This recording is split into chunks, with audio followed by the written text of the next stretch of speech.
салом алейкум азиз. Ман дар ин ҳаёти хурдакакам гуфтем кампини мусофида ки бисёр одаморо дидагиам, мусибатҳо аз сар гузаронидагиан одаме ки падару модарро эҳтиром кардаги нестанд. Як қиссаи ҳақиқиро ман ба чашми худам дидагиам ки дар ҷои калоншудагим шудагие. Дар он шаҳре ки ман калон шудагим, дар он ҷо ҳамсоямон модаршон бемории рӯҳӣ шид, бурдан дар бемориҳои рӯҳӣ барстан. Ягон борам модар хабаргирӣ нарафт. Ҳамун писар медонед чӣ кор кард? Писар бисёр доно буд, олим буд. Мегӯянд ки олим шудан осон аст, одам шудан осон нест. Ҳамин қадр басавод буд, писар ба худша кушт, ба худкушӣ даст зад. Бале, дуои модар ҳамин хел аст. Дуои модар мегирад, дуои падарам, ҳардуяшон мегиранд. дар сураи Луқмон мегӯяд ки дар пеши падару модар чӣ каре кардед? Уф нагӯед. Уф яъне ки дар рӯҳшон нигоҳ накунед, нагӯед ки мондааш шудам. Ҷавоно, падару модаротон эҳтиром кунед. Падару модаротон эҳтиром кунед ки хушбахт мешед. мен аз худам ба шумо мегӯям ки даруни инсон ором мешавад.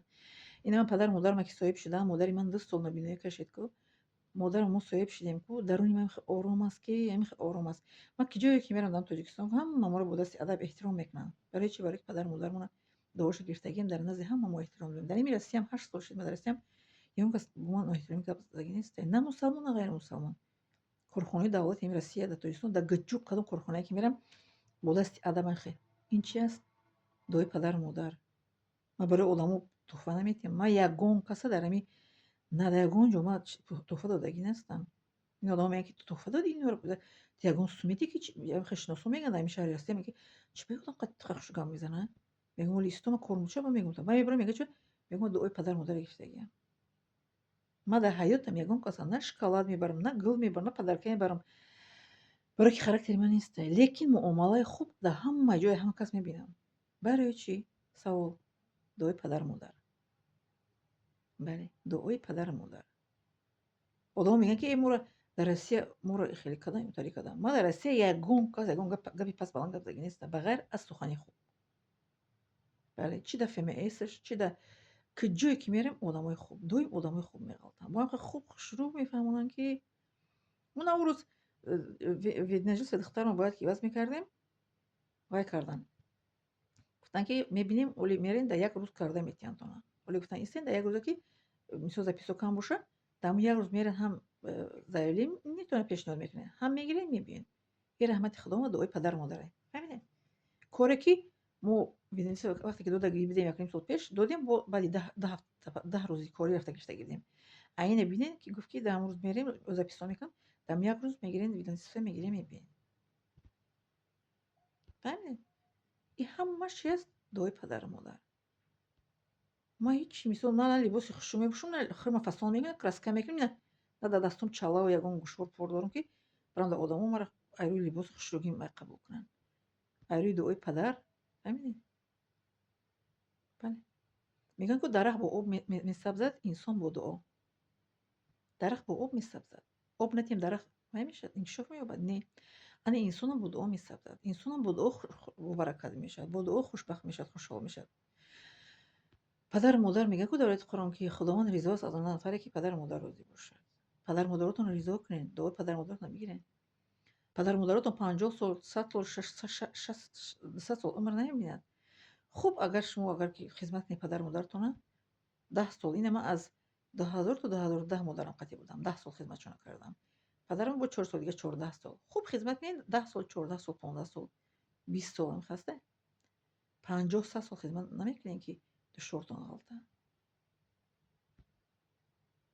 ба қадри падару модаратон бирасед ки пушаймон мешем. пушаймони суд надора. пушаймони суд надора. баъд рангина бачае ки гуфтам ку ҳамсоямо, баъд худкушӣ. баъд одам ина бо як кас дигар мисолто меорам, модараш ранҷунагии ваям ҳамин қадар мушкилӣ дора. мегӯяд асло ай мушкили берун нест. мегӯяд чӣ ба хелай? гуфтам дараш, гуфтам ки модар падартон эҳтиром кардагин. гуфт модар ман ранҷунагӣ будам, успеҳ накардам ки бахшиш простам. омадам гуфт ки модарам мегузаштагиай. фаҳмидед? мегӯяд ку эй бародар хоки пояд тутиё, гар ту моро дӯст медорӣ биё, мо ки мурдем зи фироқи рӯи ту, баъди мурдан хоҳ биё, хоҳ наё.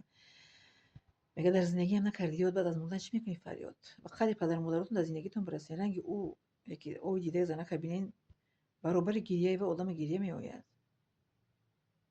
шумо фикр мекунед ки оби дидаи вай худованд дидеста оби дидаи вая?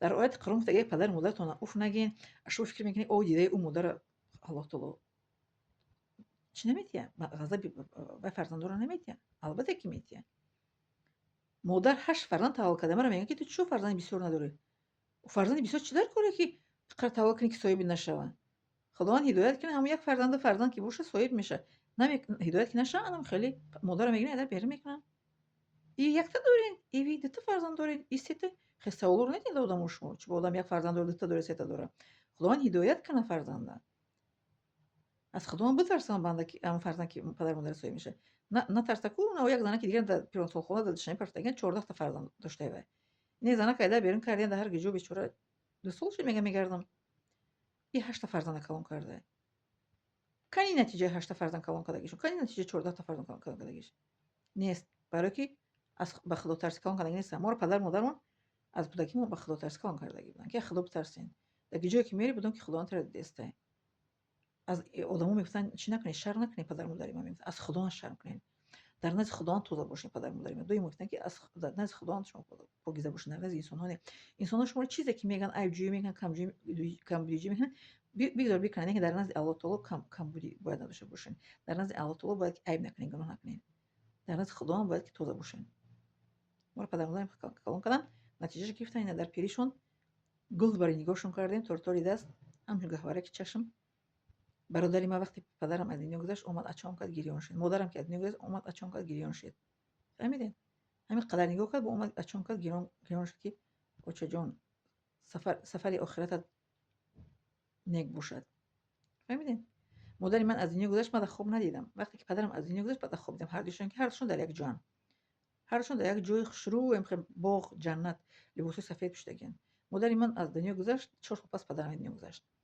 بعد هر دوشون در خواب دیدم یک بار دیدم دیگه ندیدم پدر مادر از فرزند رضا باشد که خوابتون نمیدارد خدا میگه که پدر من خواب دیدم که زیق غمگینه نه من هر دوشون یک بار دیدم خرسن و ما رفتم بیا پیش بچه جون گفتم نه بچه جون ما شما رو غم نمیدم بچه جون انا میخوام دوی پدر مادر گیرین پدر مادر گیرین در زندگیشون برسین برکت مییابین همین خیلی حیاتون با برکت میشد که بعد یه وقت میگن که یک مادر میخوام را گفته بود مادر تاجیک در اینترنت که به قدر پدر مادرتون برسین یک بار نه یک میگین من شما رو میگم که در همین سایت ما کانالی ما یک موضوع درباره احترام پدر مادره یک موضوع من کدام موضوعی را که گپ نزنم برمیگردیم به سر موضوع احترام پدر مادر به قدر پدر مادرتون برسین در زندگیشون برسین بعد از مردن درونتون درون دلتون درون نقوخ دویم خوشحال و خرسند میشین خوشبخت میشین نمیخوای خوشبخت میشین که بعد میگین همین اپم چقدر